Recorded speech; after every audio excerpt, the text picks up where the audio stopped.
All right.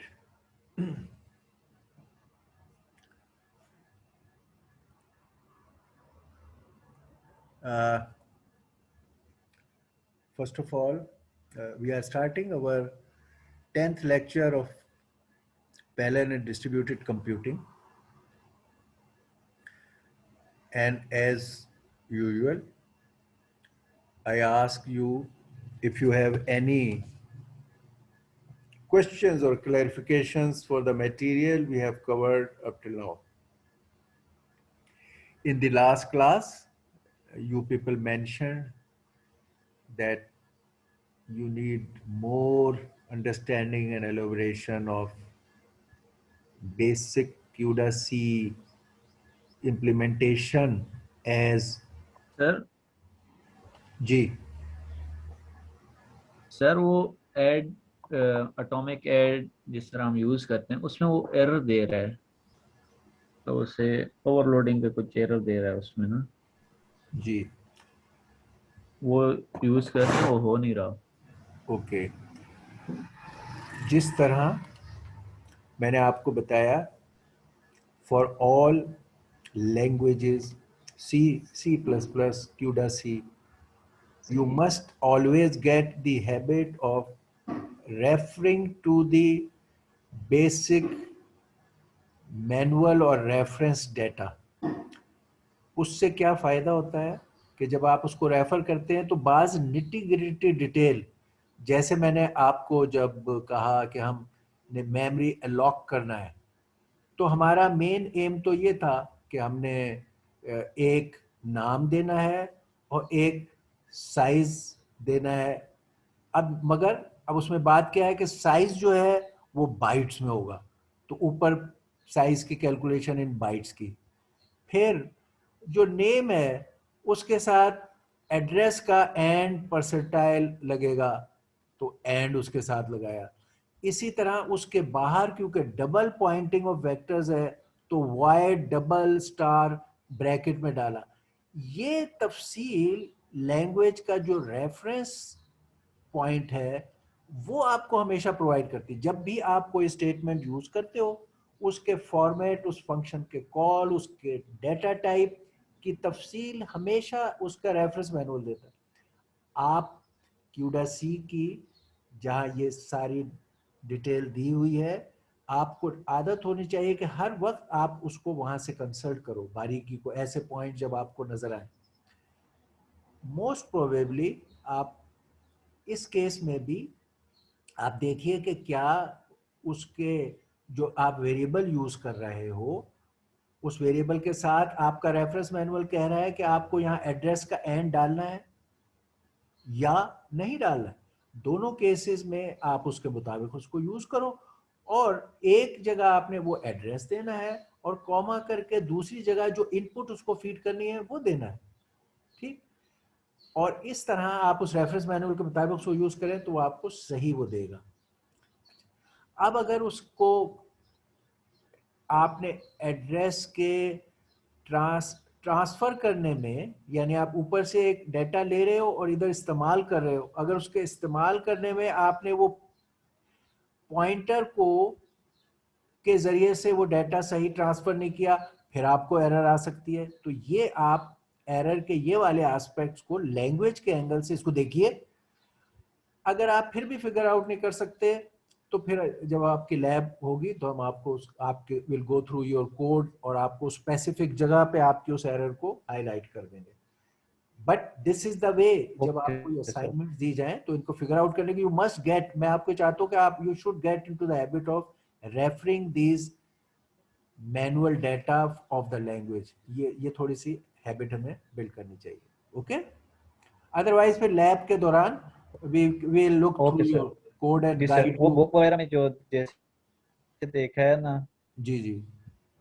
Book जो sir आपने दी हुई है उसमें देखा है, तो उसमें जिस तरह यूज किए हुआ था उसने उस तरह यूज किया, लेकिन फिर भी कोई ओके, इशू आ रहा है, तो और फिर ले तो में सर देख अगर लेंगे। आपकी लैब है तो हम ओके आज सर। आपकी लैब जब एवेलुएट करेंगे तो उसमें हम will get through, look at through your code, और अगर आपके कोई उसमें एरर फिर भी बाकी है तो उसको विल गाइड यू कि भाई इसको ऐसे इस्तेमाल कर लें।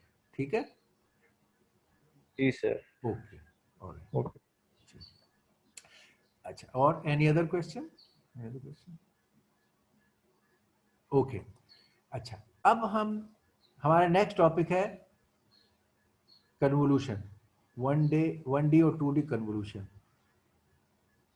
मगर इससे पहले आपका जो अब नेक्स्ट प्रोजेक्ट था, आपने लास्ट टाइम तो ये ऐड का दोबारा पूरा हमने किया, we went through the add thing, add vector thing again.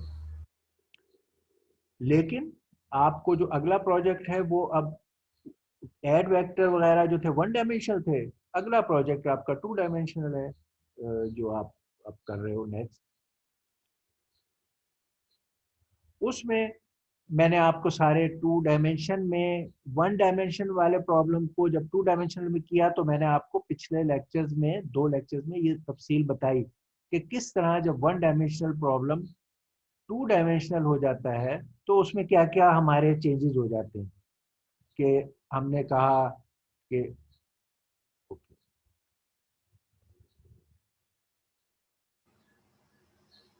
ये यहाँ जब 2 डायमेंशनल हुआ और हमने ब्लॉक ऑफ थ्रेड्स को भी 2 डायमेंशनल लिया, इमेज भी 2 डायमेंशनल था, तो इसके अंदर अब 2 डायमेंशनल प्रॉब्लम में क्या क्या चेंजेस होते हैं उनको हमने बहुत तफसील से देखा और उसके कोड को भी देखा। तो पहले हमने देखा कि 2 डायमेंशनल प्रॉब्लम को अगर आप सी में हल करते हो तो क्या चेंज होता है, 2 फॉर लूप बन जाते हैं इसके कामों में, और उसके 2 इंडेक्स आई जे होते हैं। ये सी में हमने देखा जब आप इमेज या 2 डायमेंशनल मैट्रिक्स पे काम करते हो। फिर हमने क्योंकि पैरेलल में मैप करना होता है तो हमने फिर थ्रेड्स की मैपिंग को देखा कि 2 डायमेंशनल का इमेज है और थ्रेड्स का 2 डायमेंशनल ब्लॉक है, तो किस तरह ये मैपिंग ऑफ थ्रेड्स करेगा और उसके लिए कॉन्फ़िगरेशन को कैसे डिफाइन करेगा।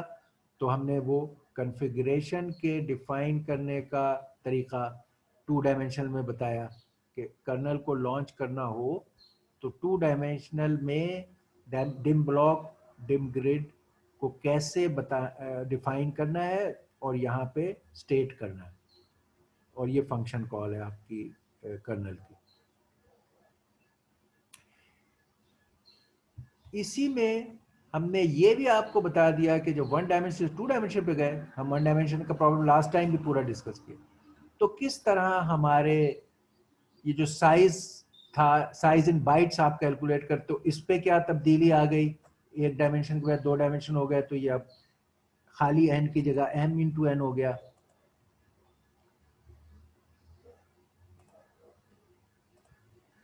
और डिक्लेरेशन तो वही रही, मेमोरी की अलोकेशन, क्योंकि साइज अब नया है, ये साइज नया है पुराना नहीं है, तो इसका ये चेंज हुआ है। बाकी नाम क्योंकि पॉइंटर स्टार्ट टू दी 1 और 2 डायमेंशनल स्टोरेज है तो ये पार्ट वही रहा। ये इन्वोकेशन मैंने बता दी, यहाँ चेंज आ गया, बाकी हमारे बिहेवियर वही रहे इस केस में।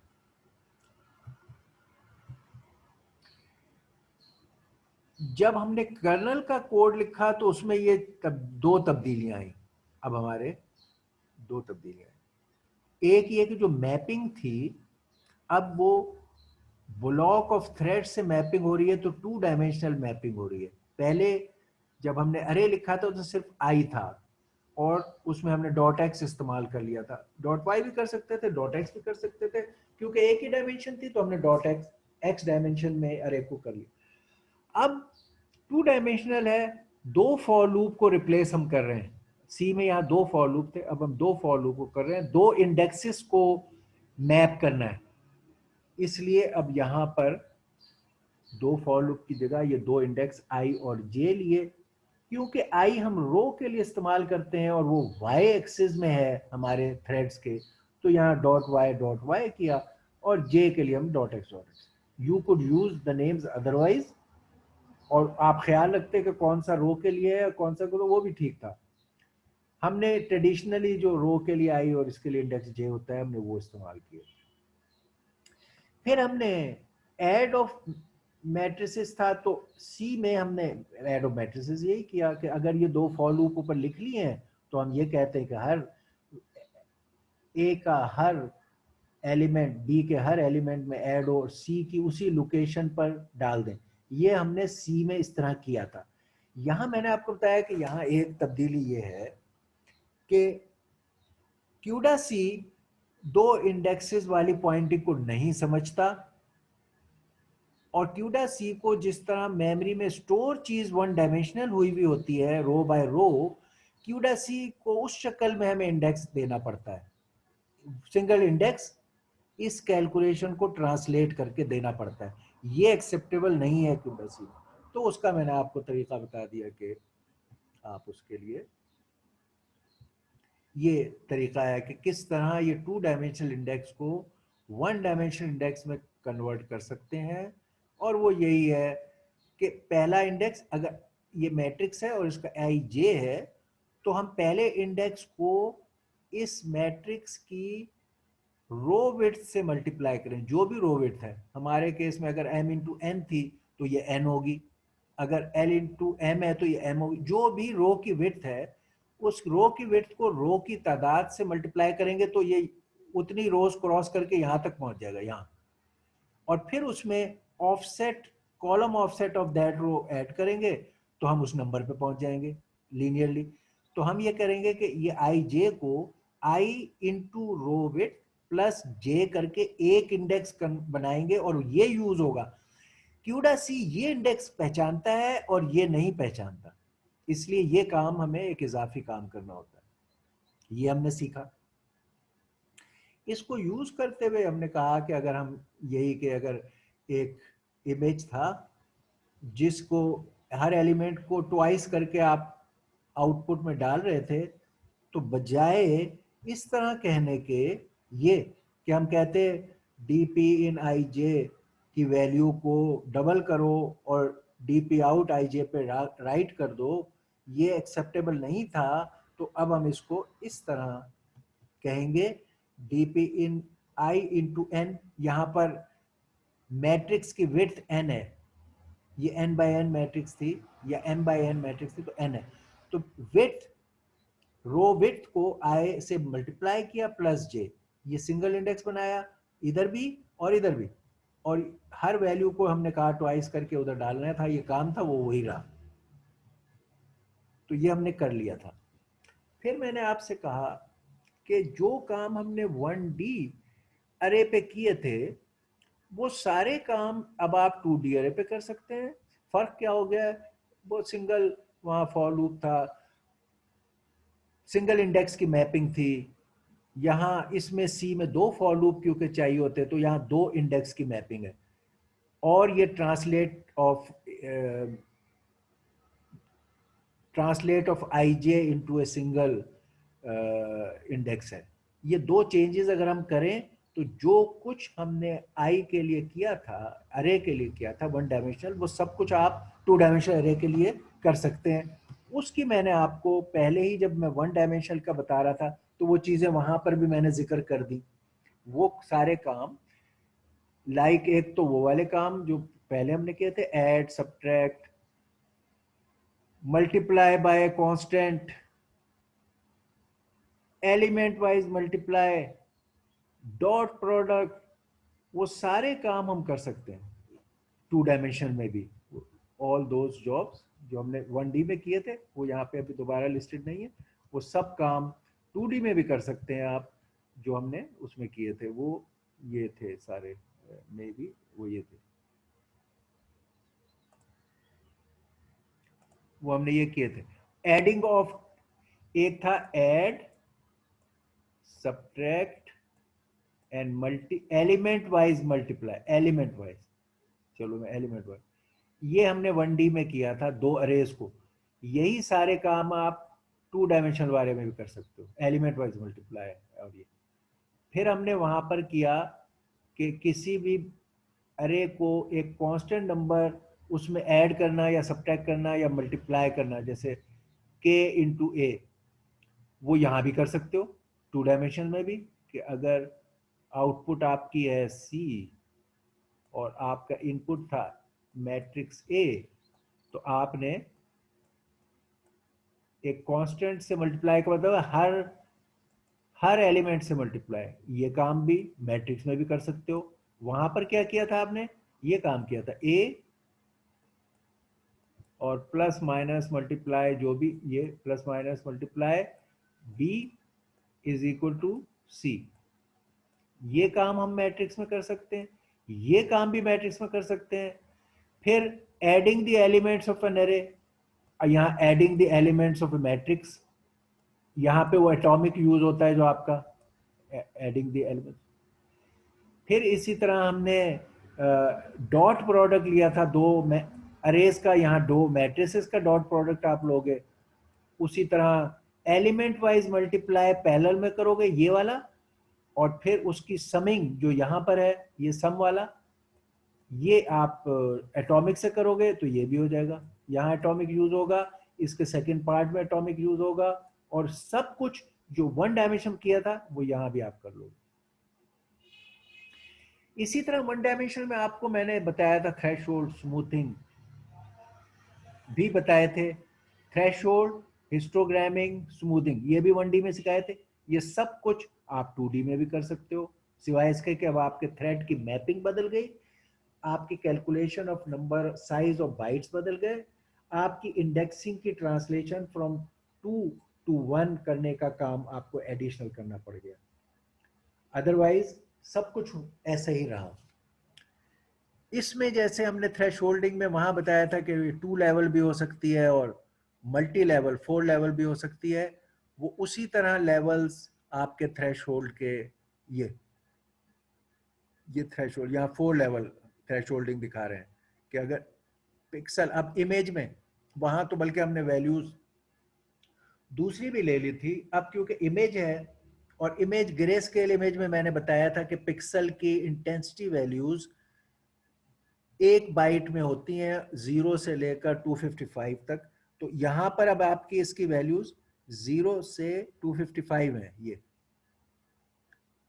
और इनको अगर मैंने 4 वे थ्रेश होल्डिंग और हिस्टोग्रामिंग करनी है तो इसके मैंने 4 हिस्से कर लिए, अप्रोक्सीमेटली 64, 128, 192, 255, ये अप्रोक्सीमेट है, बिल्कुल एग्जैक्ट में यहाँ को डेसिमल भी आते, बट इट्स ऑल राइट। हमने 4 ब्रॉडली हिस्सों में इनको थ्रेश होल्ड को डिफाइन कर लिया।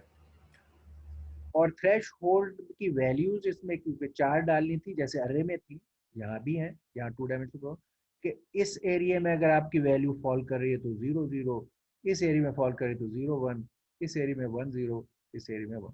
ये आपके 4 थ्रेशोल्ड की वैल्यूज हैं जो आप डाल दें। इनको आप अगर डेसिमल में डाल रहे हो तो यहाँ 0 डालोगे, 1 2 3, 3 ग्रे लेवल्स में आपने इसको कर दिया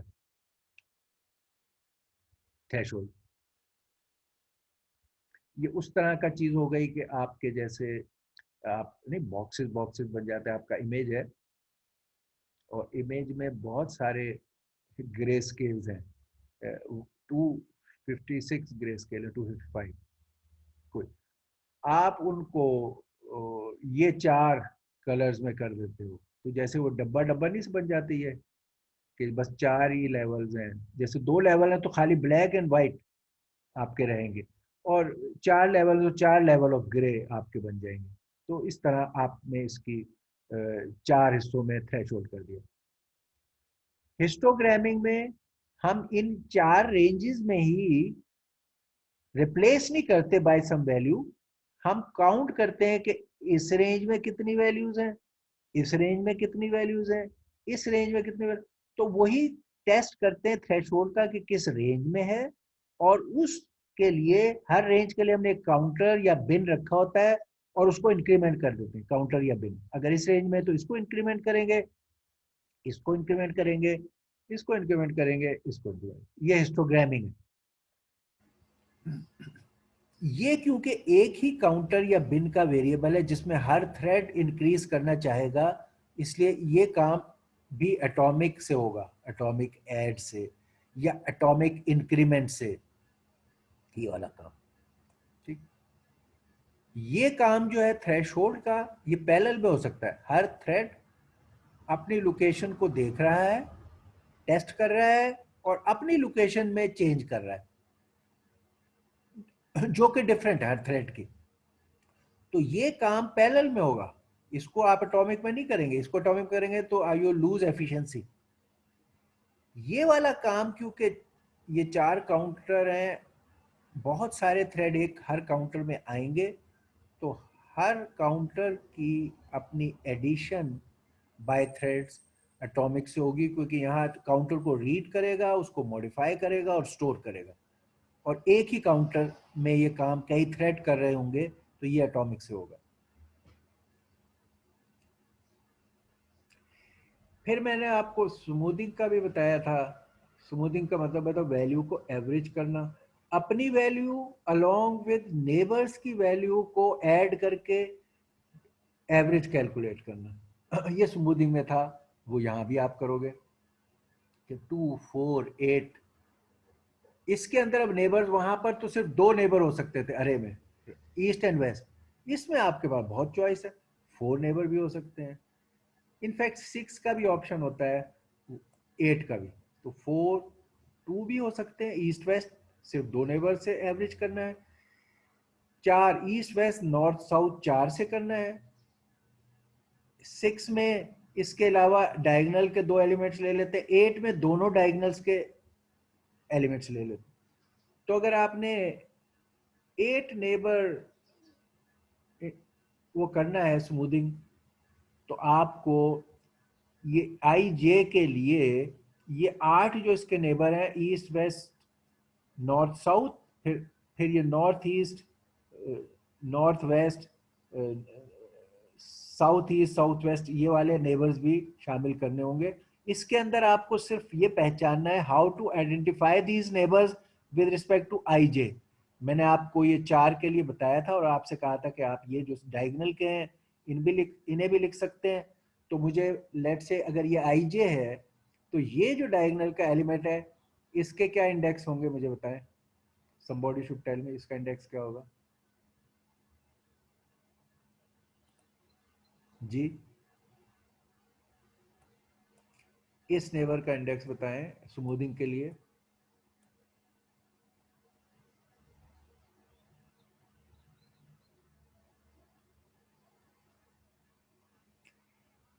अगर ये आई इस वर्टिकल डायरेक्शन में आई है, रो में यहां से 0 है और ये आई इधर इंक्रीज हो रहा है, तो अगर ये रो, ये आपका एलिमेंट्स आई जे इस रो में था, ये आईएथ रो थी, तो अब ये एलिमेंट उससे एक बैक रो में है, तो इसका फर्स्ट इंडेक्स i-1 होगा, i-1। अच्छा, अब इसका दूसरा इंडेक्स, दूसरा क्या है, j इस तरफ वेरी कर रहा है, ये आई जे की वजह से ये कॉलम j का है और ये वाला उसमें एक आगे है, तो ये होगा j+1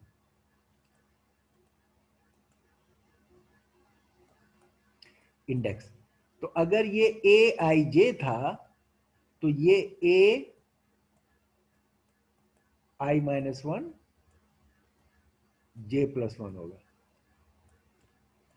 और ये सारे इंडेक्सेस जो इस तरह आप लिखोगे, इनको ट्रांसलेट सिंगल इंडेक्स में आपने करना है। पहला index multiplied by the row width plus दूसरा इंडेक्स, ये पूरा एक इंडेक्स है, तो ये i-1 multiplied by row width जो भी है इसकी n या जो, प्लस j+1, उससे ये सिंगल इंडेक्स में कन्वर्ट होगा और लिखा जाएगा। जब आप 8 नेबर्स वाला करोगे, तो ये 8 वैल्यूज को लिख के सम करोगे डिवाइडेड बाय 8 नेबर्स और एक ये खुद, ये 9 वैल्यूज को लिखोगे, इन्हें सम करोगे और डिवाइड बाय 9 करोगे, तो आपका 8 नेबर वाला स्मूथिंग का फंक्शन रन होगा। ओके, ऑलराइट, ये आपके, अब इमेज ही में 2 और चीजें आपके लिए इंपॉर्टेंट हैं और वो ये है,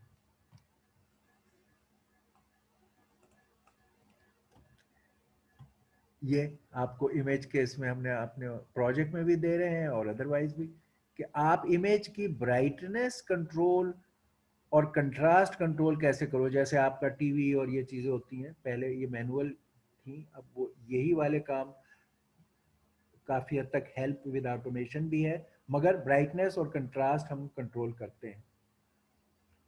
तो ब्राइटनेस और कंट्रास्ट के कंट्रोल में क्या इन्वॉल्व है?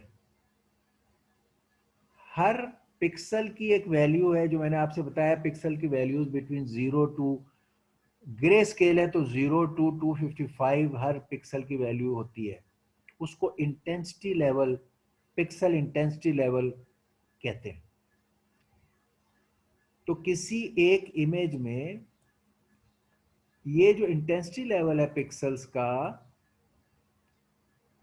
ऑन द एवरेज पिक्सल का इंटेंसिटी लेवल कितना हाई या लो है, इसको ब्राइटनेस कहते हैं।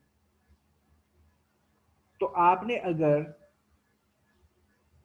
ब्राइटनेस किसी इमेज की बतानी हो, तो आप उसका जो ये मैट्रिक्स है जिसमें ये इंटेंसिटीज हैं हर पिक्सल्स की, इन इंटेंसिटीज को सबको ऐड करोगे और divided by number of pixels कर लोगे। नंबर ऑफ पिक्सल्स अगर इसकी इधर साइज m है और इधर साइज n है, तो ये तादाद m इंटू n होगी, तो total m into n pixels हैं।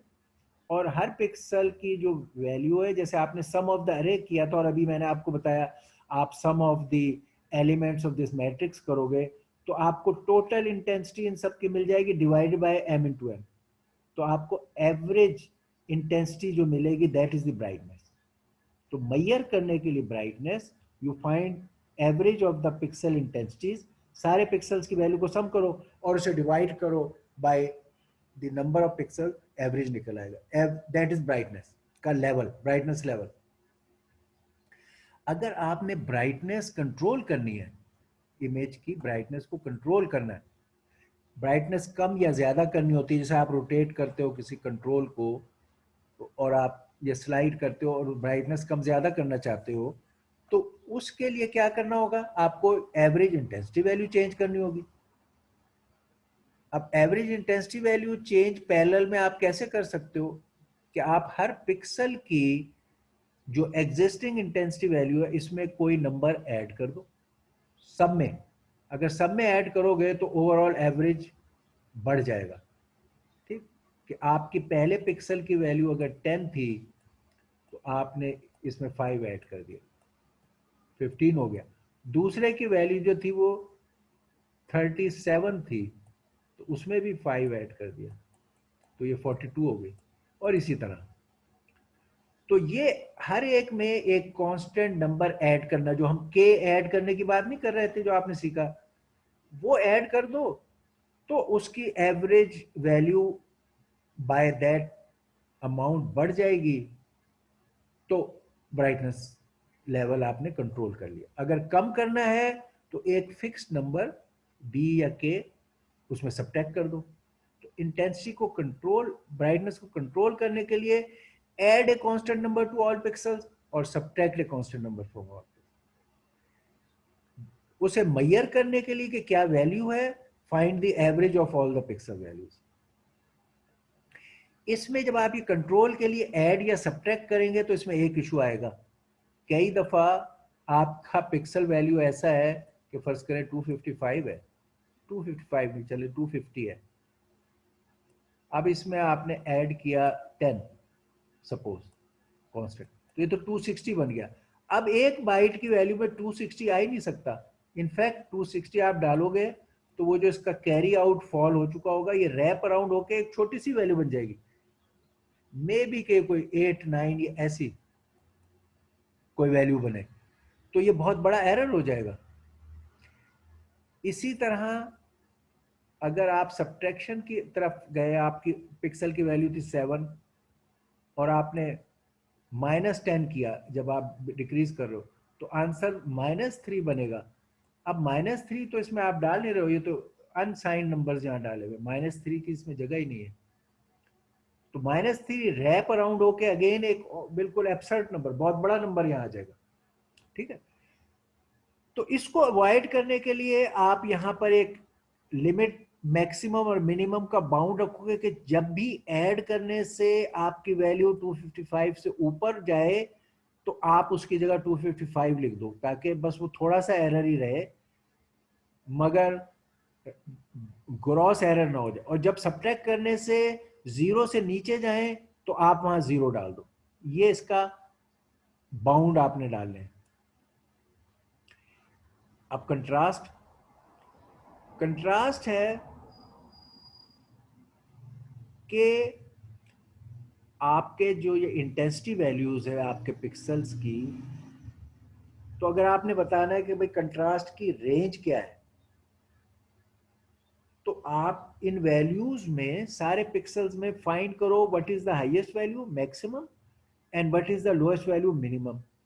इन दो का जो फर्क है वो बताएगा कि आपका कंट्रास्ट का रेंज क्या है, यानी हाईएस्ट और लोएस्ट वैल्यू के दरमियान सबसे डार्क और सबसे ब्राइट पिक्सल के दरमियान कितना गैप है, ये कंट्रास्ट है। तो कंट्रास्ट को मेजर करने के लिए आप मैक्सिमम पिक्सल इंटेंसिटी और मिनिमम पिक्सल इंटेंसिटी निकालोगे और उसको सब्ट्रैक्ट करोगे तो आप कंट्रास्ट मेजर कर लोगे। अब ये आपने फाइंड करने के लिए मैक्स और मिन, अगेन आपको एटॉमिक मैक्स और एटॉमिक मिन की जरूरत पड़ेगी। ऊपर के सवाल में जब हमने एवरेज करने के लिए सारे यहां पर ब्राइटनेस में जब एवरेज कैलकुलेट करना था और आपने तमाम नंबरों को ऐड करना था, तो वहां भी आपको एटॉमिक ऐड करना पड़ेगा। इधर मैक्स मिन मालूम करने के लिए भी एटॉमिक मैक्स मिन करना पड़ेगा यहां भी। ओके, अब कंट्रास्ट की रेंज आपने निकाल ली। कंट्रास्ट को कंट्रोल करना, कंट्रोल करने के लिए कंट्रास्ट में पिक्सल वैल्यू को बाय ए नंबर मल्टीप्लाई या डिवाइड करते, यानी आप उसको बाय ए फैक्टर इंक्रीज या डिक्रीज करते हो। तो आप हर पिक्सल को बाय ए नंबर मल्टीप्लाई या बाय ए नंबर डिवाइड करेंगे तो आप कंट्रास्ट को कंट्रोल कर लेंगे। अगेन, जब ये मल्टीप्लाई करने से, डिवाइड से तो मसला नहीं आएगा, मल्टीप्लाई करने से जब आप बाहर निकलोगे रेंज से, तो फिर आपको बाउंड यहां भी अप्लाई करना पड़ेगा। यहां जो आपने बाउंड अप्लाई करना है वो, उसकी ये डायग्राम है कि आपके कंट्रास्ट का ये मैक्स और मिन था, ये वाई एक्सिस है, ये एक्स एक्सिस है, इधर इंटेंसिटी है, इधर वो स्पेसिफिक डाटा है। तो आपकी ये रेंज ऑफ वैल्यूज थी कंट्रास्ट के लिए, मिनिमम और मैक्सिमम। ठीक, अच्छा, इस वैल्यू को आपने जब मल्टीप्लाई किया किसी वैल्यू को, तो वो बढ़ के 255 से बढ़ गई। ठीक है, आप इसको मल्टीप्लाई करोगे तो ये पूरा का पूरा बढ़ जाएगा। जब इसको आप डिवाइड करोगे तो पूरा का पूरा सिकुड़ जाएगा। हमें ये काम करने के लिए कि जब हम मल्टीप्लाई करें और इस पर बाउंड अप्लाई करें, तो हमें ये करना होगा कि पहले हम इसको शिफ्ट करें, यानी पूरी जो भी यहाँ वैल्यू है उसको बाय ए मिन शिफ्ट कर दें, तो ये पूरी चीज यहाँ आ जाएगी। अब ये 0 से लेकर और मैक्स माइनस मिन के वैल्यू के दरमियान आ जाएगी। यहाँ मिन था, ये मैक्स था, ये इस जगह लोकेटेड था। इस पूरे को शिफ्ट करके यहाँ ले आए, इस पूरे में से मिन को सब्ट्रैक्ट किया तो ये 0 पे आ गया, और ये अपर जो है मैक्स माइनस मिन पे आ गया। अब इसको हम एक्सपेंड करेंगे। कंट्रास्ट जब आपने मल्टीप्लाई करना है तो इस वैल्यू को जो है, अब x माइनस मिन की जो ये वैल्यू है, इसको आप बाय ए फैक्टर स्केल अप करेंगे टू 255, यानी पूरे रेंज में अगर इसको एक्सपेंड करना है तो आप इसको 255 टाइम्स कर दोगे। ये मैक्स माइनस मिन की जो भी वैल्यू है उसको 255 की रेंज बाय फैक्टर ऑफ 255 आप उसको बढ़ाना चाहते हो, तो ये स्केल अप। इस केस में स्केल अप करने का तरीका ये है। ओके, ये हमारे इमेज के प्रोजेक्ट्स के बारे में सारी डिटेल थी कि किस तरह आप उसको इम्प्लीमेंट करोगे। Okay, any question for this? Okay, sir ये आफ्टर अगर 255 है हमारा वो हाईएस्ट पॉइंट, उसमें अगर हम 10 जमा करेंगे तो क्या होगा, वो जो आपने क्या बताया था कि बाइट्स ऊपर निकल जाएगा, जी वो क्या जी, चीज बताया? हाँ, ओके,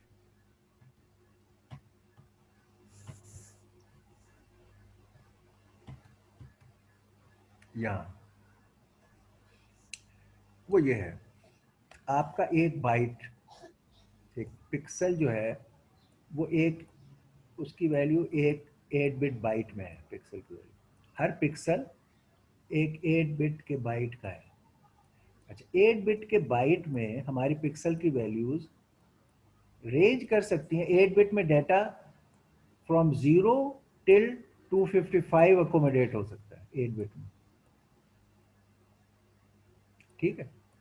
एक बिट में सर 0 से एक 255? पिक्सल का डाटा 8 बिट में जब आप डालोगे तो वो 0 से लेकर और 255 तक मिनिमम 0 डाल सकते हो, ऑल बिट्स 0 कर दोगे तो डाटा की वैल्यू 0 होगी, ठीक है। अच्छा, एक फिर पिक्सल आप का डाटा 8 बिट में अगर डालें तो वो 0 से 255 तक आ सकते हैं। आ सकता है, उससे ठीक है। बड़ा डाटा इसमें नहीं जा सकता। इसी बात को पहले आप छोटे मिसाल पे समझ लो, छोटे पे, अगर आपका 4 बिट है, आपके रजिस्टर में 4 बिट है, 4 बिट का डाटा आप डाल सकते हो, इसके अंदर डाटा, या सबसे कम डाटा ऑल जीरोस और मैक्सिमम डाटा ऑल वंस, बस। इस रजिस्टर की मिनिमम और मैक्सिमम वैल्यू ये है, minimum value 0, maximum value 15।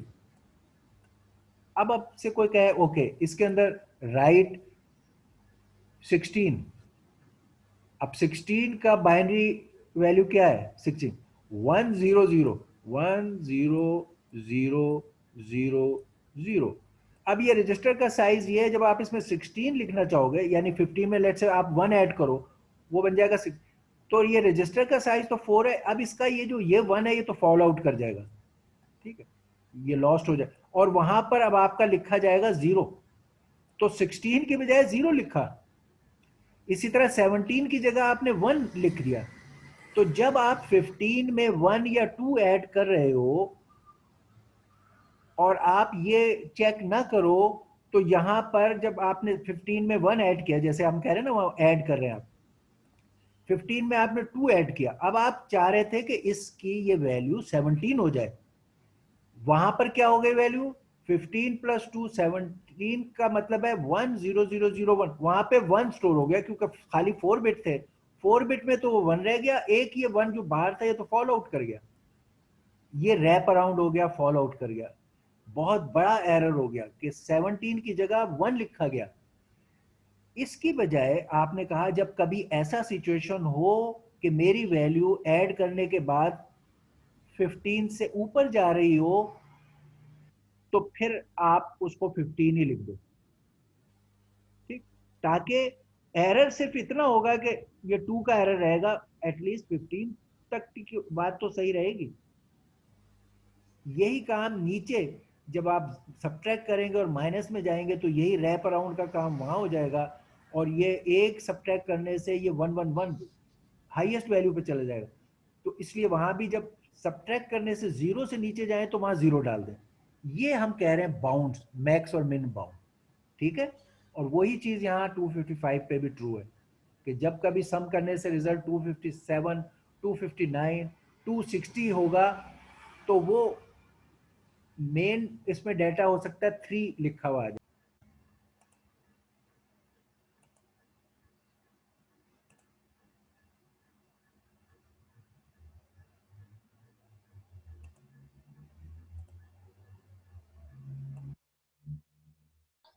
Alright,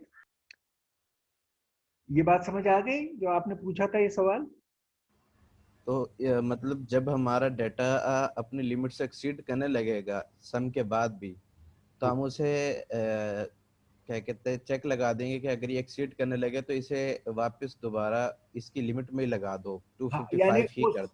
हाँ उसकी जो, अगर प्लस साइड पे एक्सीड कर रहा है तो उसकी जो मैक्स लिमिट है वहां पर उसको रोक दो, अगर सही। माइनस साइड पे एक्सीड कर रहा है तो जो मिनिमम वैल्यू है वो, जैसे इस केस में 0 है, वहां वो लगा दो।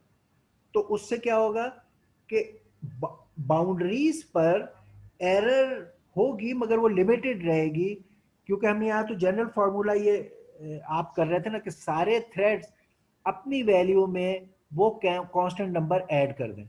वो कांस्टेंट नंबर कोई एक स्मॉल नंबर है, आपने ब्राइटनेस चेंज करनी है, आपकी वैल्यूज तो 0 से 255 तक हैं, आपने फर्स्ट करो ब्राइटनेस में 10 ऐड करना है हर एक में, तो हर जगह आप 10 ऐड करोगे ताकि तमाम पिक्सल उस 10 के हिसाब से इंक्रीज हो जाए और ब्राइटनेस जैसी आप चाहते थे वो चेंज हो जाए पूरी ओवरऑल।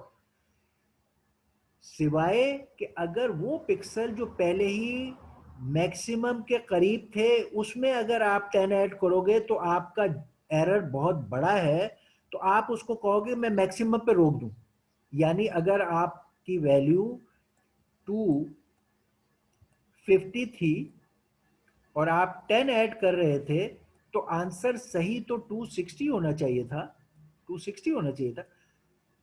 आपने कहा ओके, अगर ये मेरा आंसर 255 से बड़ा हो रहा है तो मैं यहाँ 255 ही लिखूं, इससे बड़ा मैं लिख नहीं सकता, तो मैं 255 तो लिखूं। तो आपका ये स्मॉल एरर रहेगा, यानी ये आपके उन पिक्सल्स पे जो बाउंड्री क्रॉस कर रहे हैं और आपने सैचुरेट कर दिया है, वहां ये स्मॉल एरर आएगा आपकी कैलकुलेशन में। मगर अगर आपने ये थ्रेशोल्ड करके इसको 255 नहीं लिखा, तो ये रैप अराउंड होके ये 260 will be written as a 5 या 4, वहां 4 लिखा जाएगा, वो बड़ा एरर है।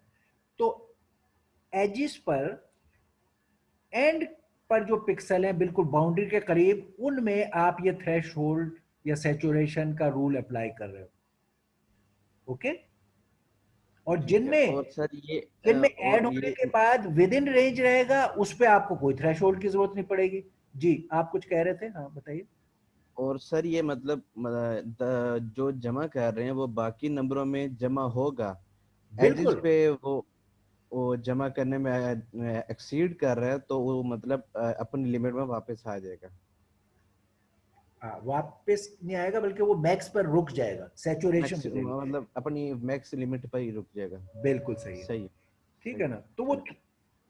उसकी ये मिसाल है कि आपका जैसे ये नहीं होता है ग्राफ थ्रेशोल्ड का, कि ये आपका थ्रेशोल्ड पॉइंट है, इससे ज्यादा की वैल्यू जा नहीं सकती, तो यहाँ ये सैचुरेशन नहीं कर देते, ये सैचुरेशन। तो आप जब चीजों को यहाँ ये अगर ये वैल्यू थी उसमें 10 ऐड किया तो आपकी ये वैल्यू आ गई, आपने लिख दी। ये वैल्यू थी इसमें 10 ऐड किया तो वैल्यू आ गई, सही लिख दी। ये वैल्यू थी तो 10 आ गया। जब आपकी ये वैल्यू जिन पिक्सल की थी इनमें 10 ऐड करेंगे, ये बाहर निकल रहा है, तो इसको आपने बाहर की वैल्यू आप लिख नहीं सकते, तो आपने मैक्स की वैल्यू लिख दी। तो ये थोड़े से पिक्सल जो एज पर है इनमें आपने इसको बाउंड कर दिया मैक्स वैल्यू पर, ये काम हम कह रहे हैं। बाकी सब में ऐड पूरा हुआ है, इसमें शायद कम एडिशन हो, तो ब्राइटनेस की कैलकुलेशन में there will be small error, but overall सारा काम पैरेलल में आप कर लेंगे, तमाम थ्रेड्स 10 या 5 या 7 सही ऐड कर रहे होंगे। Okay, alright, yes sir. Okay. Yes sir. अच्छा, अब ये हो गया। अब चलें, अब हम अपने, ये हमारा था प्रीवियस, उसको एज ए प्रोजेक्ट हमने डिस्कस करना था कि आपको प्रोजेक्ट के जो डिटेल्स हैं वो बता दें फॉर द इमेज केस। अब हम अपना आज का लेक्चर कंटिन्यू कर सकते हैं जो है फॉर द कन्वोल्यूशन।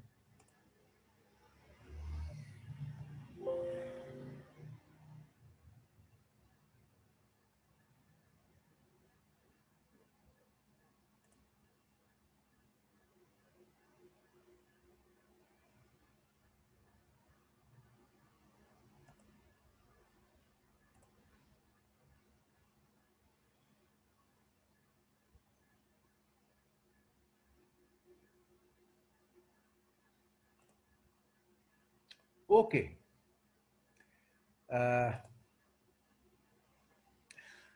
हमारा इमेज प्रोसेसिंग में ये सारी चीज़ें जो अभी हम डिस्कस कर ली, ब्राइटनेस तो कंट्रास्ट तो थ्रेशोल्डिंग, स्मूथिंग, हिस्टोग्रामिंग, ये सारे काम हमने कर लिए। एक आखिरी चीज़ जो अभी हमें इमेज या मैट्रिसेस की सीखनी है वो है convolution. Convolution is a very interesting and relevant things, जैसे मैंने आपको बताया कि हमारे मॉडर्न टाइम में जो ये हम सुनते रहते हैं deep learning, AI, machine learning, तो इसमें जो ये डीप लर्निंग के न्यूरल नेटवर्क्स हैं, एक्चुअली ये कन्वोल्यूशन कर रहे हैं, कन्वोल्यूशन वाली कैलकुलेशन कर रहे हैं। इमेज के डोमेन में कन्वोल्यूशन हमेशा से इस्तेमाल हुआ। Convolution is like applying A filter. आप जिस तरह आपके लीनियर अरे है, उसका मतलब है आपकी कोई स्पीच या कोई डेटा एक अरे में स्टोर हुआ, उसके सैंपल्स, और आप उनको फिल्टर करना चाहते थे। अपनी स्पीच जो रिकॉर्ड की है, वॉइस का डेटा, उसको फिल्टर अप्लाई करना है, उसका नॉइज एलिमिनेट करना है। तो आप फिल्टरिंग जो अप्लाई करोगे वो एक किस्म का कन्वोल्यूशन ऑपरेशन होगा।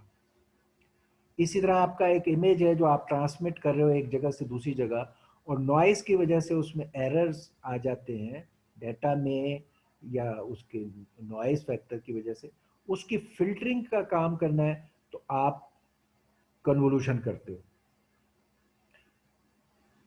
Convolution practically is nothing but data के ऊपर एक स्टेंसिल रख के उसको प्रोसेस करना और उसको फिल्टर करना, ये है। तो stencil like activity on an अरे और on an image is the convolution.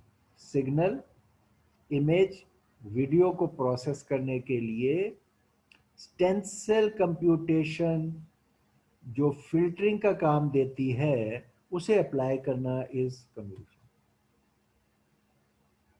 और उससे काम फिल्टर जब हम अप्लाई करते हैं किसी इमेज पे या सिग्नल पे, तो उसको थोड़ा मोर डिजायरेबल बनाते हैं। ये इन एरिया में signal processing, digital recording, image processing, video processing, computer vision, इन सब में हम इम्प्रूवमेंट करते हैं डेटा में। कि कुछ फिल्टर्स हैं जिनसे आप स्मूथिंग, अभी हमने देखा था स्मूथिंग का काम आप कर रहे थे, you can have a filter, उस पर अप्लाई करो स्टेंसिल, और वो आपका स्मूथ हो जाएगा चीज। यानी अगर उसमें आपने एक बिग पिक्चर इफेक्ट देखना है स्मूथिंग करके, तो आप स्मूथिंग का फिल्टर अप्लाई कर दोगे। इसी तरह गॉसियन फिल्टर, आप चीज़ों को शार्पन करने, ये स्मूदन करने के लिए, अगर चीज़ों के एजेस को शार्पन करना है, जैसे आपने चीज़ों की बाउंड्रीज ढूंढनी होती हैं इमेज में, तो फिर आप दूसरे टाइप का फिल्टर इस्तेमाल करोगे जिसको हम गॉसियन फिल्टर कहते हैं। उससे एजेस ऑफ द ऑब्जेक्ट्स निकल आते हैं और ऑब्जेक्ट डिटेक्शन का काम आप ले लेते हो। तो इमेजेस में तो हमेशा से ही ये फिल्टर इमेज और सिग्नल में इस्तेमाल हो रहे थे। मैं ये बता रहा हूँ कि यही कन्वोल्यूशन आपको अब हमें बड़े इफेक्टिवली न्यूरल नेटवर्क्स में जो आजकल डीप लर्निंग में इस्तेमाल होते हैं, वहां भी कन्वोल्यूशन आप देखोगे और काम आएगी आप। तो इससे इंपॉर्टेंट टॉपिक, ये जो फिल्टर है, ये जिसको मैं कह रहा हूं एक स्टेंसिल इसके ऊपर आप अप्लाई करते हो डेटा पे, इस स्टेंसिल का नाम यहां पर कन्वोल्यूशन कर्नल या मास्क, ये फिल्टर जो इस्तेमाल होगा इसको हम मास्क भी कहेंगे, कन्वोल्यूशन कर्नल भी कहेंगे।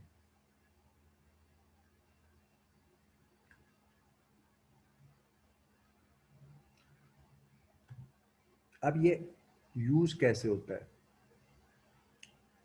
ये जो हम कह रहे हैं फिल्टर अप्लाई करना ऑन ए डेटा, इससे क्या मुराद है। पहले हम वन डायमेंशनल डाटा लेते हैं, जैसे ऑडियो आपकी है, आपके ऑडियो वन डायमेंशनल डाटा से मुराद ये होगी कि आपका ये कोई आपकी म्यूजिक या वॉइस या किसी किस्म की चीज का ये सिग्नल है। इस सिग्नल को अगर आप जैसे डिजिटल फिल्टर हम कहते हैं वो करना चाहते हैं, तो आप इसके पहले तो सैंपल लेते हो, सैंपल करते हो, यहाँ सैंपल किया, यहाँ सैंपल किया, यहाँ सैंपल किया, इसकी डिस्क्रीट वैल्यूज आप सैंपल करते हो, ये सैंपलिंग की पल्सेस अप्लाई हो रही है ये, और वहां पर आप वैल्यूज नोट कर रहे हो। ये वैल्यूज आप एक अरे में लिख लोगे कि मेरी पहला जो 1 मिली सेकेंड बाद इसकी वैल्यू थी, वो फर्स्ट करो यहाँ थी 3, तो आपने 3 लिख ली। 2 मिली सेकेंड के बाद वैल्यू फर्स्ट करो हो गई 5, 5 लिख ली।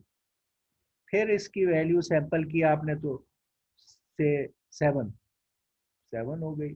फिर आपने नेक्स्ट सैंपल की तो हो सकता है फिर दोबारा ये डिक्रीज हो रहा है 6, फिर डिक्रीज हो रहा है 5। तो डिस्क्रीट वैल्यूज आप सैंपल करके एक अरे में स्टोर कर दें तो ये आपका 1 डायमेंशनल डाटा बन जाता है, ऑडियो का या किसी भी चीज का ये डाटा, ये 1 डायमेंशनल डाटा। इस डाटा को आपने फिल्टर करना है नॉइज से या किसी काम से, या प्रोसेस करना है, स्मूथ करना है, कुछ करना है। उसके लिए तरीका क्या है, आप एक स्टेंसिल या मास्क या फिल्टर की तरह की चीज लेते हैं। मे बी आप एक फिल्टर इस तरह का बनाते हैं, लेट्स से 3 नंबरों का। इसमें हर हर डाटा पे आप ये फिल्टर रखोगे। फर्स्ट को यहाँ ये फिल्टर इस वक्त 7 पे रखा हुआ है मैंने। इस फिल्टर के अपने कोई वेट्स होते हैं, जैसे डिजिटल फिल्टर में टैब्स और वेट्स होते हैं। आप डिजाइन जब करते हो तो वो डिफाइन करते हो, वो फर्स्ट करो यहाँ है, डिपेंडिंग ऑन कि आपने शार्पन करना है, डिपेंडिंग ऑन कि आपने स्मूदन करना है। अगर आपने एवरेजिंग लेनी है स्मूथ करने के लिए, जैसे हमने अभी सीखा, तो फिर इसमें सारों में 1 1 डलेगा, क्योंकि ये इन अपने 3 नंबरों के साथ एज इट इज मल्टीप्लाई करेगा और ऐड करके और डिवाइड करके एवरेज निकाल लेगा, तो नंबरों का एवरेज निकल आएगा। मगर जब आपने बाउंड्री को शार्पन करना हो तो हो सकता है यहाँ इस एच पर आप वैल्यू ज्यादा रखें, इसको अहमियत दें 2, इसको अहमियत दें 3, और यहाँ रखें मे बी 1।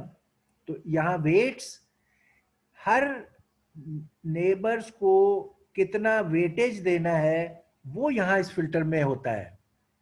तो इस फिल्टर की वैल्यूज को आप उस सैंपल की वैल्यूज के साथ एलिमेंट वाइज मल्टीप्लाई करते हैं, उन्हें ऐड करते हैं और फिर उनका एवरेज निकालते हैं। इसको हम डॉट प्रोडक्ट के नाम से जानते हैं। डॉट प्रोडक्ट पहले हमने जो की थी वो हमने किया था कि एक पूरा अरे, दूसरा पूरा अरे ए और बी, और इनके एलिमेंट्स को मल्टीप्लाई और ऐड किया था। तो इसको हमने डॉट प्रोडक्ट किया था पूरे उसका। अब हम कह रहे हैं कि हर पिक्सल पर या हर वैल्यू पर ये फिल्टर रख के डॉट प्रोडक्ट निकाला जाएगा।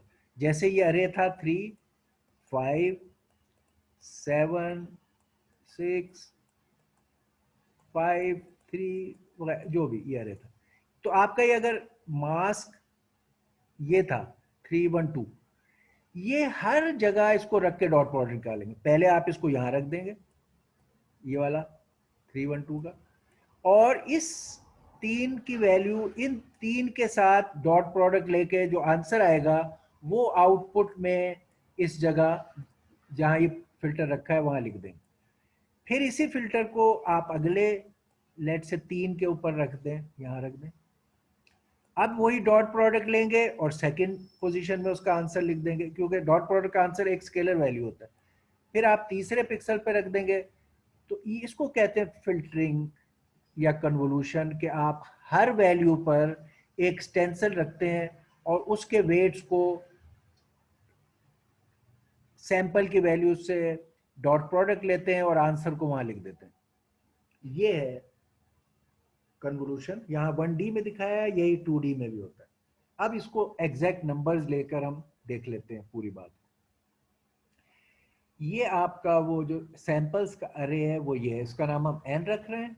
इसमें बहुत सारे, ये बहुत बड़ा है आगे, ये हमने सारे यहाँ शो नहीं किए। सपोज ये इट्स क्वाइट बिग। सैंपल के वैल्यूज 100 हैं, 1000 हैं, 5000 है, जो भी है ये अरे है जिसमें सारे सैंपल्स की वैल्यूज हैं।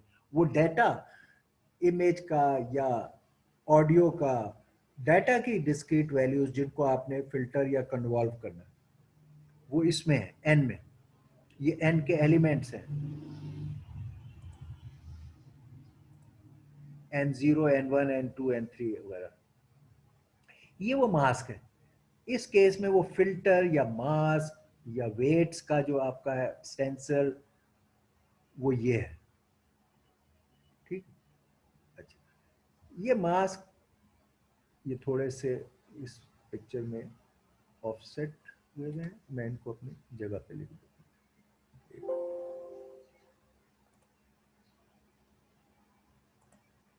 ये पिक्चर में मामूली से शिफ्ट हो गए हैं, तो आपको इसमें समझ में।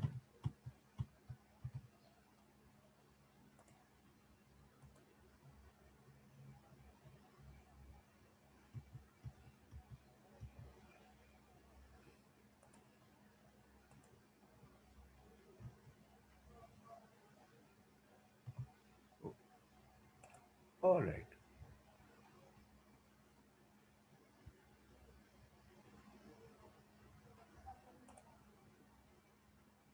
ऑलराइट, ये वो मास्क है जो फिल्टरिंग के लिए या कन्वोल्यूशन के लिए इस्तेमाल हो रहा है। ये उस मास्क के वेट्स हैं, 3 4 5, ये 5 भी अगेन।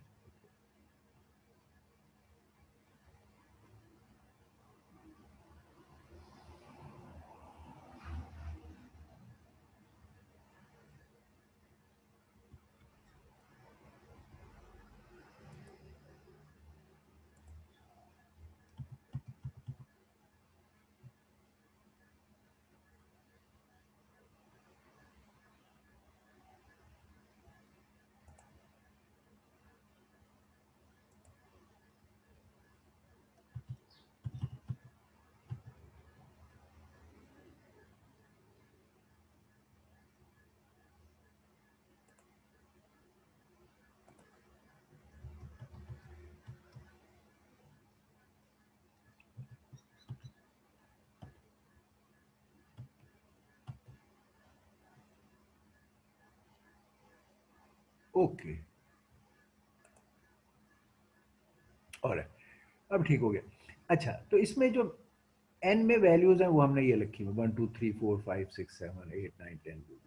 ये जरूरी नहीं है कि सीरीज में हो, सपोज ये वैल्यूज यहाँ हैं। मास्क में जो वैल्यूज हैं वो ये हैं 3 4 5 4 3। ये कोई सिमेट्रिकल मास है, मास्क है जिसके सेंटर में हाईएस्ट वैल्यू और दोनों एंड्स पे वैल्यूज डिक्रीज हो रही हैं, but it they are the weights of the mask. तो ये मास्क है, ये वो अरे है जिसको हमने ये मास्क अप्लाई करके फिल्टरिंग या कन्वोल्यूशन करनी है। इसका नाम m, इसका n, इसके element n0 n1 n2 n6, इसके एलिमेंट m0 m1 m2। एक चीज एंकर या पिवट का है, हमने आसानी के लिए आपको जो इन प्रॉब्लम्स में दिया है, पिवट ये कहीं भी हो सकता था। कई प्रॉब्लम्स में मे बी आप बुक में भी देखोगे, some people use the pivot at the centre, यानी इसके सेंटर को उस पिक्सल पे रखते हैं जहां वो कैलकुलेशन करनी है। But an easier and better way जो यहां हम कर रहे हैं आपके लिए, कोडिंग में भी इजी है और इट्स बेटर, मच बेटर। तो इसका ये है कि आप पिवट एंड पे रखें, पिवट को आप ये मास का लेफ्ट मोस्ट को पिवट करें और उसको जिस पिक्सल पे प्रोसेस करना है मास के पिवट को वहां रख दें। पिक्सल तो आपने सारे प्रोसेस करने हैं, तो पहले अगर इस पिक्सल को प्रोसेस करना है तो मास का ये पिवट आप वहां रखेंगे और ये कैरी आउट करेंगे ये कैलकुलेशन।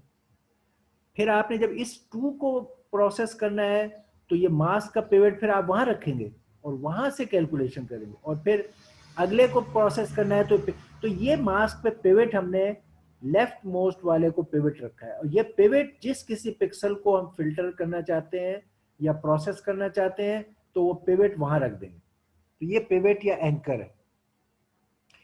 सबसे पहले मैंने कहा मैं फर्स्ट इसको प्रोसेस करना चाहता हूं, तो मैंने अपना ये मास्क उठा के यहां से इसके ऊपर इस जगह रख दिया। इस जगह रखने का क्या मतलब हुआ कि ये मेरा मास्क यहां आ गया, मेरे इस मास की वैल्यूज डॉट प्रोडक्ट होंगी with the respective signal values, यानी मेरा 3 इस 1 से मल्टीप्लाई होगा, 4 इस 2 से मल्टीप्लाई होगा, 5 इस 3 से, 4 इस 4 से, 5 इस 3 से, ये मल्टीप्लाई होंगे, ये सारे आपस में ऐड हो जाएंगे। तो आपने यहाँ पिवट किया और डॉट प्रोडक्ट कैलकुलेट किया, तो ये हो गया, ये एलिमेंट वाइज मल्टीप्लाई किया है, 3 4 2 जा 8, 3 5 जा 15, 4 4 जा 16, 3 5 जा 15। इस हिस्से का ये मल्टीप्लाई हुआ, फिर इन सबको आप ऐड करेंगे, यहां पर इन्हें ऐड करेंगे, you will add, may be ये प्लस है, और ये जो मल्टीप्लाई डॉट प्रोडक्ट लेने के लिए आप मल्टीप्लाई करते हैं और फिर उन सबको आपस में ऐड करते हैं। तो ये ऐड करने का जो रिजल्ट है ये स्केलर वैल्यू होगी, जो इस केस में 57 है। इन सबको ऐड करें 50, वो हम इस पिक्सल जो इनपुट के जिस पिक्सल पे हमने पिवट किया था इसे, और वहां पर हमने डॉट प्रोडक्ट कैलकुलेट पूरे की, वो आंसर उसी आउटपुट के उसी पिक्सल की पोजीशन पर लिख देंगे, उसी एलिमेंट की पोजीशन, पहले एलिमेंट पे मास को प्लेस किया, वहां डॉट प्रोडक्ट कैलकुलेट की, और आंसर हमने पहले ही उस पे लिख दिया। ये है कन्वोल्यूशन की एक पिक्सल पे कैलकुलेशन। आपको कन्वोल्यूशन अप्लाई अगर पूरे अरे पे करना है तो आपको सी में क्या करना होगा, पहले आप यहां प्लेस कर दिया, अब आप इस मास को स्लाइड करेंगे, फिर यहां प्लेस कर देंगे, ये 2 से 6, अब आपका मास का ये पॉइंट इस जगह होगा, एंकर अब आपका मास का इस जगह आ जाएगा, और यहां से और एक यहां तक चला जाएगा मास, और अब आपकी यही डॉट प्रोडक्ट की कैलकुलेशन इस ब्लॉक के साथ होगी और आंसर अगली पोजीशन में आ जाएगा। फिर आप फर्दर स्लाइड करोगे और ऐसा ही यही डॉट प्रोडक्ट आगे कैलकुलेट करोगे। तो अगर आप इसको सी में प्रोग्राम कर रहे हो तो आप 2 फॉर लूप इस्तेमाल करोगे, एक फॉर लूप आउटर जिससे आप इस एन पर स्लाइड करते जाओगे, और एक फॉर लूप इनर जिसमें आप मास के साइज के लिए डॉट प्रोडक्ट कैलकुलेट करोगे। तो 2 फॉर लूप इस्तेमाल होंगे, आउटर फॉर लूप का साइज n होगा, अगर इसका साइज इस n अरे का साइज n है, और लेट्स स्मॉल n, और इनर का अगर साइज फर्स्ट करो k है, तो 2 फॉर लूप से मतलब है n into k steps of this calculation of multiplication आप इस्तेमाल कर रहे होगे। अगर आपका अरे ये 1000 एलिमेंट का है और ये मास 5 उसका है, तो आपको 5000 मल्टीप्लिकेशन एडिशन के काम करने होंगे, 5000 बारी बारी। यही काम अगर आप पैरेलल में करोगे तो आप ये मास, हर थ्रेड इस मास को उठा के अपने पिक्सल पे रखेगा, ये वाला थ्रेड यहां रख लेगा, ये थ्रेड इस जगह प्लेस करेगा, ये थ्रेड इस जगह प्लेस करेगा, और खाली ये लूप है, अगर हम ये सिक्वेंशियली ये काम करें, ये डॉट प्रोडक्ट की कैलकुलेशन है, हम कहते हैं चलो हम इसको सिक्वेंशियल रखते हैं, इसको सिक्वेंशियल रखें, तो ये अगर 5 साइज है तो हर थ्रेड को 5 स्टेप करने पड़ेंगे, और सारे थ्रेड ये 5 स्टेप पैरेलल में करेंगे, और आपका प्रॉब्लम 5 स्टेप में हल हो जाएगा, इंस्टेड ऑफ मे बी 1005, क्योंकि ये 1000 का जो लूप था इसकी जगह आपने मैपिंग ऑफ थ्रेड्स कर दी है, 1000 थ्रेड्स उधर जगह मैप हो गए, हर एक थ्रेड अपने एरिया में ये डॉट प्रोडक्ट कैलकुलेट कर रहा है, और आंसर एक अलग जगह पे लिख रहा है, तो एटॉमिक की जरूरत नहीं है, वो आउटपुट में अपनी पोजीशन पर उसका आंसर लिखेगा। तो ये काम इसलिए हम पैरेलल में करेंगे कि हमें बहुत ज्यादा टाइम सेविंग की जरूरत है, और ये अक्सर आप अगर रियल टाइम के इमेजेस पे काम कर रहे हो फिल्टरिंग का, तो you don't have lot of time, मतलब आप अगरचे सी से या सिक्वेंशियली काम कर सकते हो, but time delay will be so much कि अगर एक रियल टाइम में एक वीडियो ट्रांसमिट हो रही है और उस पर आप ये इमेज, ये फिल्टरिंग अप्लाई कर रहे हो, तो वो तो आपको रियल टाइम में ट्रांसमिट ही नहीं कर सकते, क्योंकि प्रोसेसिंग डिले इतना होगा कि आपको वेट करना पड़ेगा और जिटर और हैंग अप्स शुरू हो जाएंगे आप। ओके, ये काम की ये अगला मिसाल है कि अगर आपका जब ये मास अगली पोजीशन पे शिफ्ट हुआ जो मैं कह रहा था और इसकी ये वैल्यूज थी, अब कैलकुलेशन ये होंगी और इसका आंसर सेकंड पोजीशन पर, सेकंड जहां भी कहीं यहाँ पर ये 3 पे है, ये यहाँ सेकंड पोजीशन, ये एरो सही पॉइंट नहीं कर, यहाँ जहाँ रेड है इसका आंसर 76 है, तो ये सेकंड पोजीशन पे वो आंसर लिख दिया जाएगा।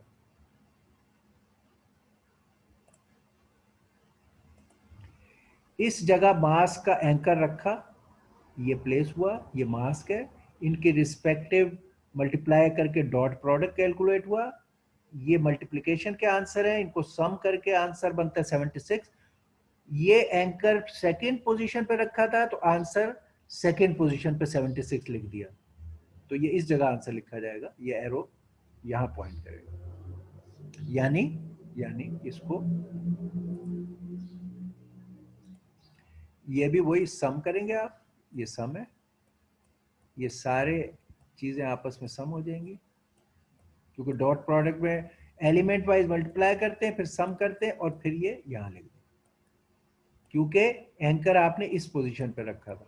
ओके, ये दूसरा एग्जांपल। तो मैंने जैसे अब आपको बताया कि जनरल तो डॉट प्रोडक्ट आपको एक्सप्लेन कर दी कि ए बी की डॉट प्रोडक्ट जो होती थी,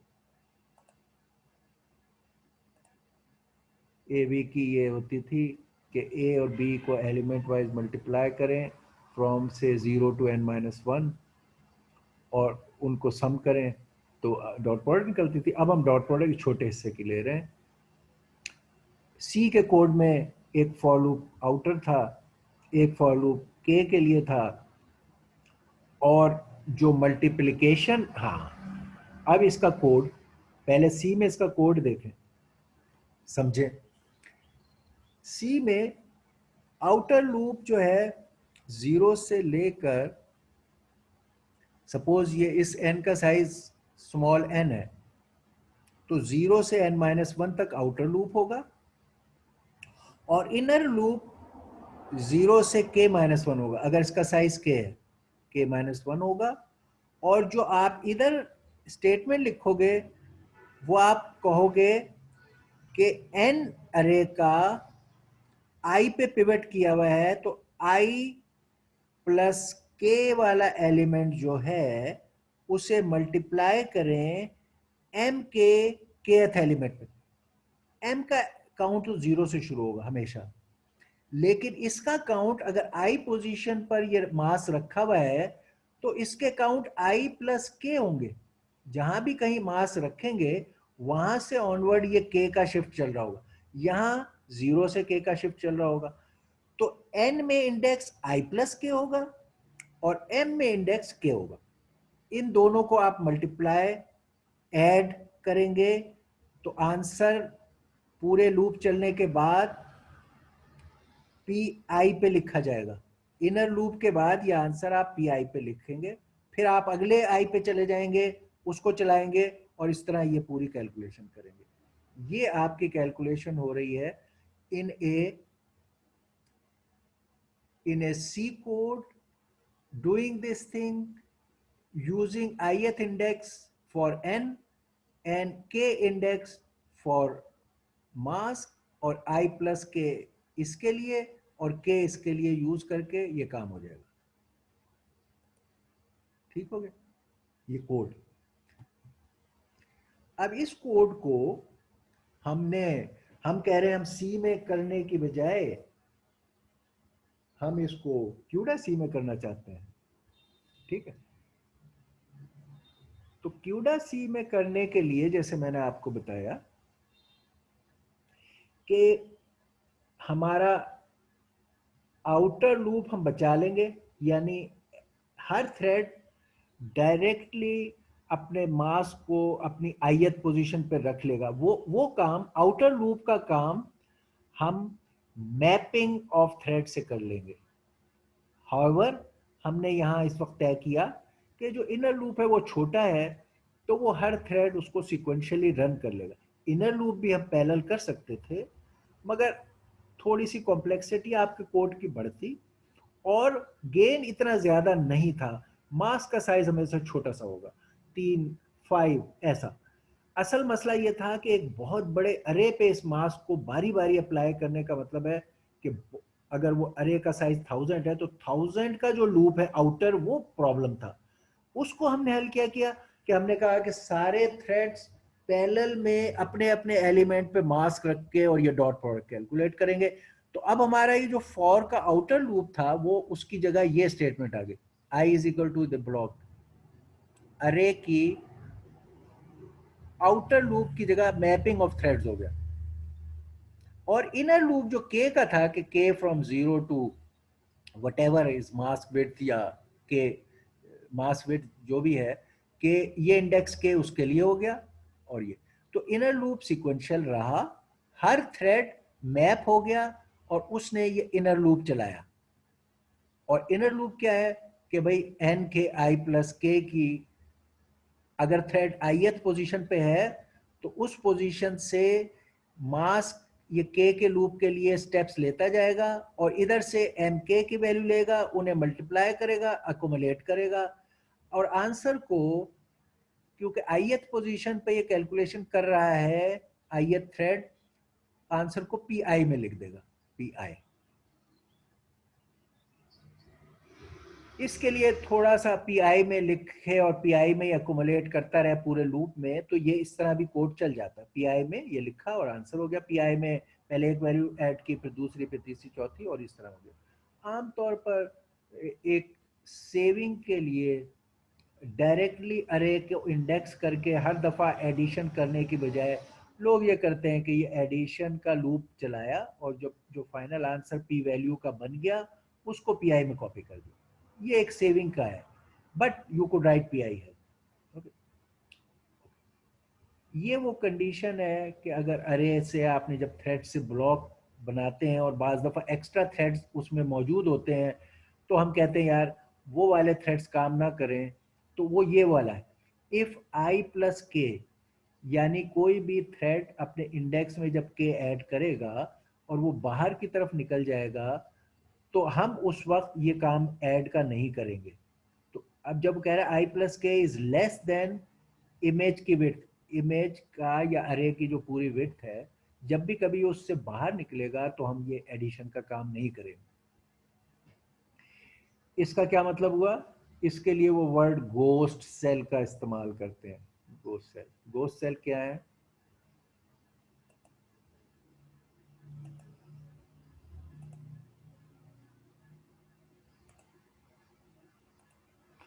गोस्ट सेल ये है, जो अपने ये कंडीशन जो है लिखी, वो ये है कि ये आपका एन था, ठीक है, इस पे आप एक, ये आपका एम था मास्क, ये अब सी में या क्यूडा सी में ये मास्क हर पोजीशन पर रखकर डॉट प्रोडक्ट कैलकुलेट करनी, यहां रखना है, फिर यहां रखना है, फिर यहां रखना है, फिर यहां रखना है, यानी इस पोजीशन पे रखा इसको, फिर इस पोजीशन पे रखा मास्क, फिर इस पोजीशन पे मास्क, फिर इस पोजीशन पे मास्क, और ये कैलकुलेशन करते गए, करते करते आखिरी वाले लोग, इसने ये जो 4 पोजीशन पीछे था, इसने जो मास्क रखा तो ये मास्क इधर बाहर निकल गया, ठीक। इस पोजीशन वाले ने जब मास्क रखा तो वो इसके 2 एलिमेंट बाहर निकल गए, इस पोजीशन वाले मास्क निकाला तो 3 एलिमेंट बाहर निकल, इसने मास्क रखा तो 4 एलिमेंट बाहर निकल। आखिरी पर सबसे ज्यादा बाहर निकलने का लॉस है, मगर 4 एलिमेंट पहले ये काम शुरू हो गया कि कुछ एलिमेंट्स मास्क के अरे की रेंज से बाहर चले गए। अब इन एलिमेंट्स को वहां पर किस चीज से मल्टीप्लाई और ऐड करें, ये एक फैसला है। बाज दफा लोग कहते हैं अब ये गोस्ट सेल्स हैं, यानी अब ये अरे के एक्चुअल सेल्स यहाँ है ही नहीं, वैल्यूज ही नहीं है, ये गोस्ट सेल्स हैं। यहाँ क्या डाटा एस्यूम करें? तो आमतौर पर इन सेल्स में लोग कहते हैं हम एस्यूम करें कि यहाँ 0 है, तो अब मास्क अपना वेट 0 से मल्टीप्लाई करेगा, इसका मतलब है कि ये वाले वेट्स काउंट नहीं होंगे। इसको कहते हैं गोस्ट सेल्स, और ये कहते हैं हमने गोस्ट सेल्स में वैल्यू 0 एस्यूम किए। अगर 0 एस्यूम करते हैं तो इन प्रोडक्ट्स का आंसर 0 आएगा। 0 आएगा तो जब आप ऐड करोगे तो नथिंग विल बी एडेड। तो ये काम करने की बजाय कि आप 0 से मल्टीप्लाई करते और फिर ऐड करते, आपने ये कंडीशन लगा दी कि अगर i प्लस के करने से आप इसकी रेंज से बाहर निकल रहे हो तो आप ये एडिशन ना करो। अगर इस रेंज में हो तो ये एडिशन मल्टीप्लाई ऐड करो, अगर इस रेंज से बाहर है तो ना करो, विच मीन्स आपने गोस्ट सेल में 0 एस्यूम किया हुआ। ओके, ये गोस्ट सेल। अब इसको क्यूडा के अंदर कोड जो आप लिखोगे, तो मैंने आपको यहां सारी खाली कर्नल का कोड दिखाया है, सारा जोर कर्नल का कोड, क्योंकि यही वो चीज है जो मैंने आपको बताया था, जब नया प्रॉब्लम करते हैं तो ये चेंज होती है।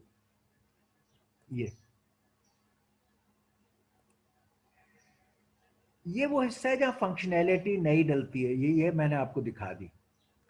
ये आपका ग्लोबल कर्नल है, ये उसका नाम है 1D कन्वोल्यूशन कर्नल, ये नाम है।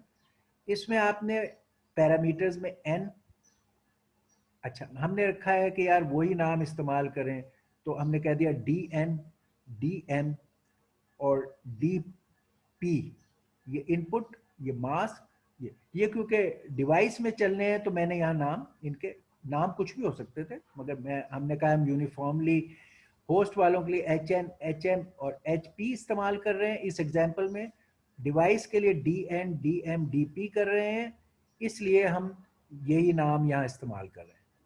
उसके अलावा इसकी लेंथ, ये जो अरे की लेंथ है वो है इमेज विड्थ, ये वो लेंथ है, और जो मास्क की लेंथ है वो ये लेंथ है। मास्क की लेंथ, इमेज की लेंथ, ये नॉर्मल इंटीजर, और ये हमने कहा फ्लोट टाइप या इंटीजर टाइप अरेज, जिनके ये नाम है। इसमें बाकी कोड वही है, उसी लाइंस पर है जैसे हम पहले करते रहे। क्या करते रहे? होस्ट ने ये सारी तैयारी कर, असल कोड ये है, होस्ट ने अभी तैयारियां करानी है। होस्ट ने कहना है कि मैंने डिक्लेयर करेगा DN, DM और DP। होस्ट अपने HN में और HM में उसके डाटा है, उसको DM और DN में कॉपी करेगा, तो मेमोरी एलोकेट, मेमोरी कॉपी, फिर वो लॉन्च करेगा कर्नल, ये कर्नल जो है इसको यहाँ लॉन्च करेगा, उसमें वो कॉन्फ़िगरेशन बताएगा जैसे हम पहले करते रहे कि अरे की कॉन्फ़िगरेशन थ्रेड्स की कैसे बनानी है, ब्लॉक की, वो बताएगा, और फिर लॉन्च करेगा तो ये कोड रन हो जाएगा। इसका रिजल्ट डिवाइस जो है वो डीपी में डालेगी, तो फिर ये डीपी से वापस एचपी में कॉपी करेगा। तो होस्ट का code similar to the previous है, जैसे आप पहले करते रहे हो, सिर्फ ये कर्नल में अब एक्टिविटी, यहां कन्वोल्यूशन की एक्टिविटी आपने की है, और रिजल्ट को वापस भी कर दिया है, जिसको आप फिर प्रिंट भी कर सकते हो जो चाहो करो। ये आपका टोटल कोड। अब मैं आपको फॉर होमवर्क असाइनमेंट ये देना चाहता हूं कि अच्छा जी 1D कन्वोल्यूशन आपको कंप्लीट करा दी। हमने कहा 1D कन्वोल्यूशन क्यूडा सी में, आप सी में भी करके देख लो, फिर क्यूडा सी में भी करो, रिजल्ट एक सा होगा, लेकिन ये मच फास्टर होगा पहले क्यूडा सी में। अब हम आपसे कह रहे हैं यार यही कन्वोल्यूशन 2D में भी हो जाती है, और 2D की यहाँ अरेंजमेंट बता दी। फर्क क्या होगा कि यहाँ ये जो मास